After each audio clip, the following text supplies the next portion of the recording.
feel? Come out here in Cali, walk out, and get that kind of response. I'm standing there in the crowd. People know the songs. Me and Mary Jane, they're singing it back. Yeah. How's that feel? That's great, man. Really, today was actually, we were just speaking, like we were in Vegas last night, and it was crazy because there was a Mayweather fight, and it was just like tons of people. So we actually got out of our gig late because we couldn't load up. We were rushing to get here, and it was wild, but we got a great crew. They got everything set up for us, and we had like an hour, you know, so we ran on stage. There's not a straight road between Vegas and Sacramento. No, there's not. Did it come through LA or? You know what? I'm not even sure how we came, but it was you know, we travel most of the time during the night. You know, the day runs are what kill you. You know, you're up all day long. You know. Now, where's the hometown?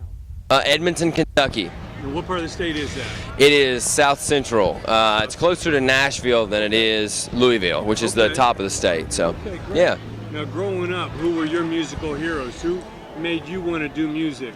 My dad and my uncle. They are members of a band called the Kentucky Headhunters. And so they, you know, growing up watching those guys play, and my uncle's a drummer, my dad's a rhythm guitarist. So it was cool, you know, being around musicians that, you know, were into all the old classic stuff and turned myself and our band onto that stuff.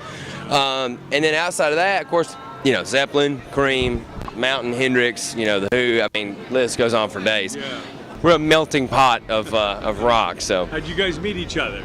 We went to school with each other. Is that right? Yeah, Chris, the singer, and I, we actually went to kindergarten with each other. We've been together a long time, and then our bassist John came up when we were in like 8th grade, and Ben, our rhythm guitar player, we met him at a party we had down on our farm. So we've been together since 2001, man. Long time. Amazing. Yeah. So as far as starting to write your own material, because everybody grows up playing covers and everything, how did you kind of find your way or your own style? Man, it was crazy. Like, we grew up practicing in my dad and my uncle's old rehearsal house. We call it the practice house. And like I was saying, those older influences, a lot of like the posters that they had up on the wall, you know, weren't Metallica and Kiss. It was like, dude, Ernest Tubb, and it was Marvin Gaye and Zeppelin, and it was a plethora of a lot of really, really old artists. So we grew up, all four of us, jamming down there and researching those guys, you know. So we didn't really start playing covers until probably a couple years later. We would go down there and write our own original music, you know, based around the blues and classic rock. Then we started covering stuff like obscure stuff like Cactus. Do you remember that band? Yeah. We would do like Parchment Farm and Evil, you know, which is a cover, obviously. But it was weird, man. We would do stuff like that. Ted Nugent. We would do, you know, Aerosmith. We would, you know, cover Zeppelin, Cream. You know, we'd set up and do, you know, White Room and stuff like that. But it was cool because we didn't start out like, dude, we loved Metallica, loved, you know, all the newer rock bands. But we had such a, we were so fortunate to have that early influence, you know, early on, man. When a lot of kids, when they were 16 back in 2001. We're just listening to like Korn and Limp Bizkit, so we had that, but a lot deeper, you know. So it's cool. That's great. And what advice did Pops and your uncle give you? Have been in the business? All of it, man. Yeah, they were like, don't do that, don't do this, you know. Right. And my dad still, man, he's still like a financial advisor to us. Okay. So it's cool. A lot of what they would teach us and was, you know, hey, don't, you know, how to set your business up, how to keep things, you know, streamlined. Your publishing. Yeah, my dad's kind of like a hillbilly genius, man, on like contracts, and so he really helped us a lot with dealing with the labels and dealing with publishing and things like that. Yeah. And there's a lot of it. You know, when you first get into it, you're like, you do it because you love music, or you know, the girls like musicians, or you know, you're seeing the big, you know, cool rock thing, you know, and that's cool when you're young and you're just, you know, you're looking at, you know, the guitar gods or whatever, but it's there's a lot of it. There's a lot of different stuff that comes with it, you know, with your hey, what are you doing? This is Ben. Yeah, Ben. Hey. So tell us how you met these guys, how you joined the party. We met through a mutual friend of ours. I don't know if he's told you yet. Chris, John, and John Fred all went to one school together. Yeah. I went in the school in the next county over, about 15 minutes apart. And we had a mutual buddy of ours that introduced me to them. And the day after we met, we had a band. Wow. It's pretty simple. I mean, it's a pretty cool story, but it's really simple how it started. Sure.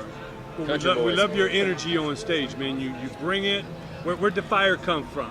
When you plug in, what made you want to Elvis. bring the energy? Elvis Presley. We don't feed him. Yes, Twizzlers and Elvis are the things that.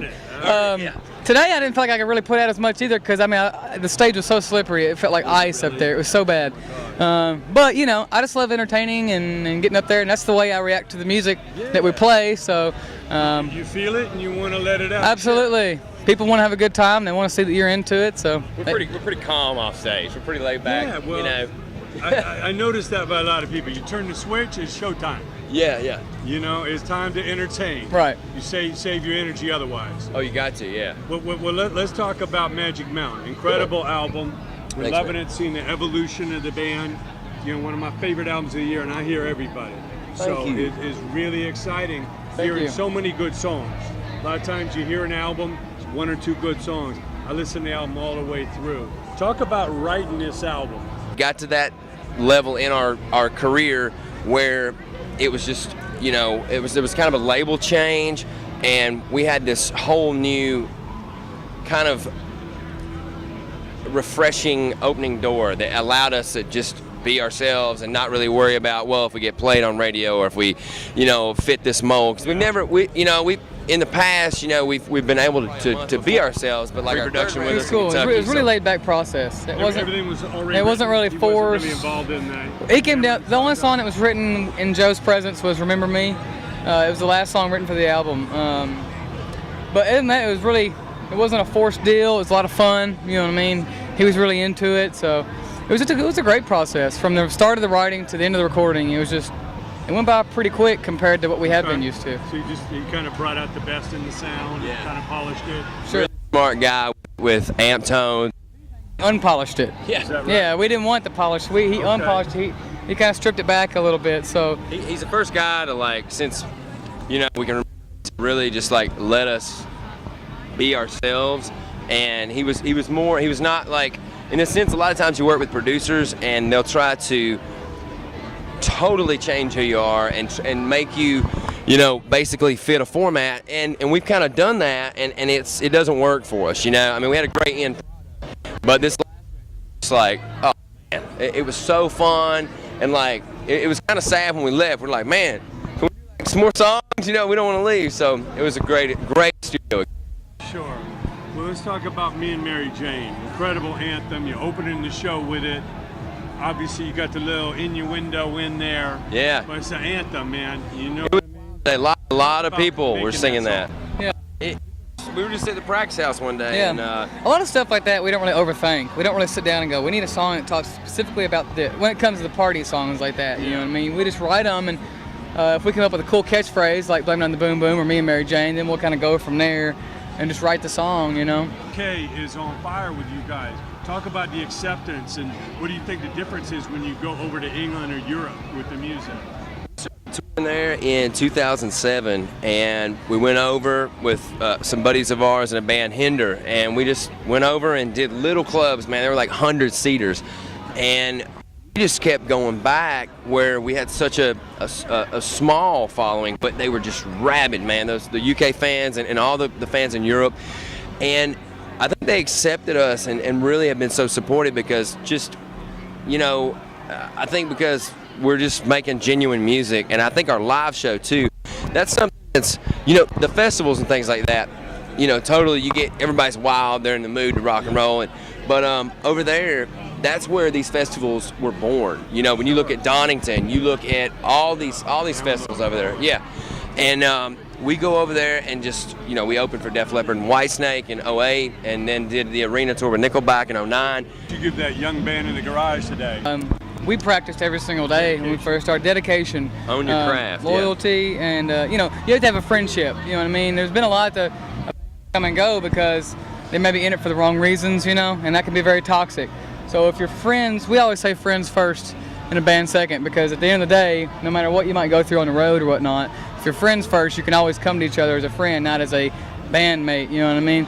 So you always have to know when to separate those two things. And those are the two most important things is, you know, be loyal to yourself, each other, and get out there and own it, you know what I mean? Because if you're not going to do it, there's somebody else going to do it. So yeah. Dude, very well said. I mean, I feel the same way. We've been very lucky. We've had 4 of the same dudes since 2001, and it's been us. And you go through fights and stuff. If it's about whatever it's about, typically with us, it's about music. So it's like it's typically something important, Yeah.